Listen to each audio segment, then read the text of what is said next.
Hello everyone, welcome back to my channel. Today I have a super cute housewarming card to share with you. We've got some people in our family who are building their first house and I thought this card would be perfect to send to them. For this card I used a really simple colour scheme. I've been looking at lots of them on Pinterest at the moment and this is what I decided to go with. So here are the Copics that I'm going to use that fit that colour scheme. I'm also going to use some of my skin tones, this cute little birdhouse die set, the special delivery stamp set and its add-on. And I'm also going to be using the sentiments from the Happy Village stamp set. To get started, I'm going to trim some cardstock for my card front and get started with my stamping. I'm going to be using this big bird from the special delivery stamp set, and I'm going to be using two of them. I'm also going to be stamping the little wings that are folded down. I'm not usually very good at stamping like this. I always seem to have it off to the side, but these ones were surprisingly easy to get right. Maybe because the birds are so big in this one. I'm also going to be stamping out some boxes. I thought that these boxes, as cute as they are as parcels, they might also look really cute as packing boxes or moving boxes.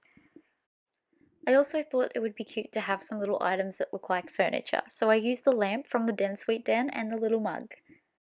And the plan is to put them in one of these boxes. I then use my Copic markers to colour these cute little images in. I'll leave you with some music while I do this.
Using my Jelly Roll pen, I then added some white details to these images. I mostly used the size 1 for the birds because they are so big, and 0.8 for all of my other images. I just love the way this adds highlights to all of these pictures. I am most definitely doing a tutorial on this soon. Moving on to my background, I decided I wanted it to be a cute cloudy blue sky. But this was one of those cards where I just kept doing things that I didn't like.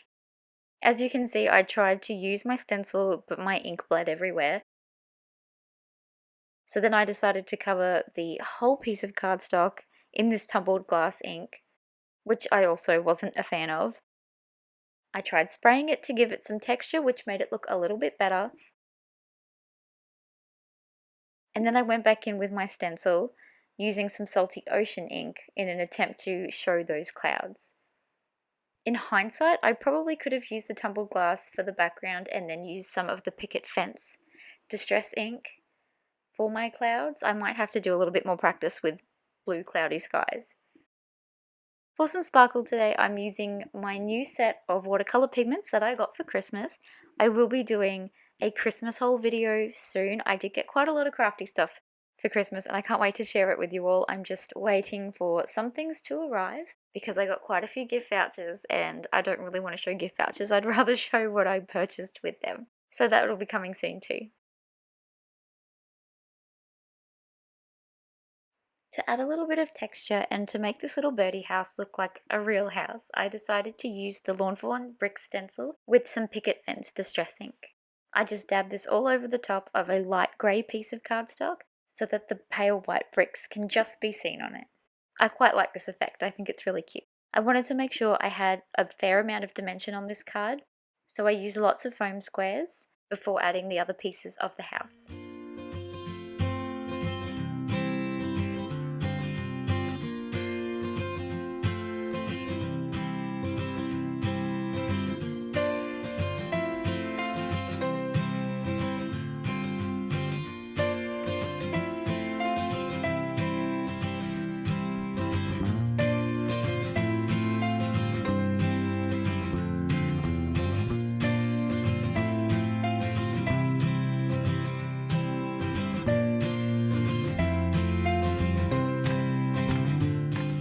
At this point, I nearly forgot that I wanted to add my items to this box, so I already had the foam squares on the back, but I grabbed my knife and made a cut just above one of the lines so that I could slip my items behind it to make it look like they were in the box.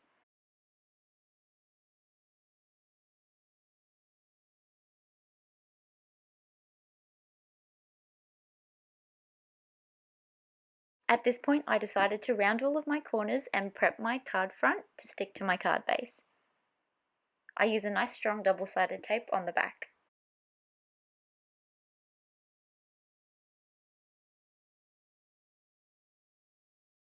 It was then time to emboss my sentiments.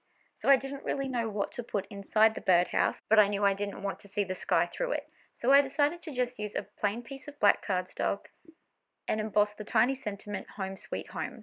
It was a missed opportunity. I should have done something that said "Home Tweet Home," but I just didn't think of it at the time. I used my Fawn white embossing powder for this. And while I was here, I also prepped the main sentiment.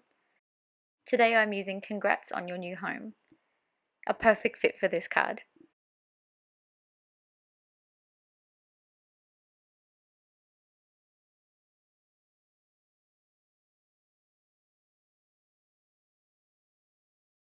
After covering that with embossing powder, I took both pieces over to my kitchen to heat emboss.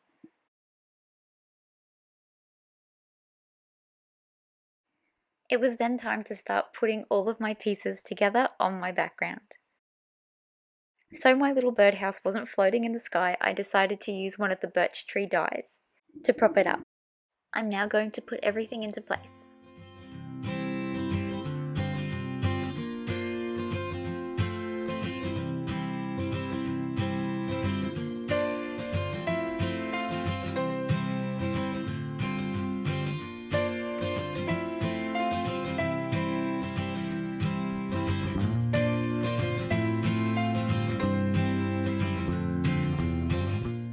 I felt like things were looking a little bit bare, so I decided to use some of my stitched leaves to put behind my house to make it look like this little house is up in the trees.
just as I thought this card was done, I was really struggling with how minimal this colour scheme was. I felt like it needed just one more pop of colour to feel complete. So I added some tiny pink flowers from the birdhouse die set, and I feel like this just added that little bit of colour that it was missing. And with that final touch, this card was complete. I hope you love this card. I think it makes such a cute housewarming card. I love that little birdhouse die, and these birdies are so cute. And it can so easily be changed to add more little birdies if the family is bigger. Thank you so much for watching. See you next time. Bye.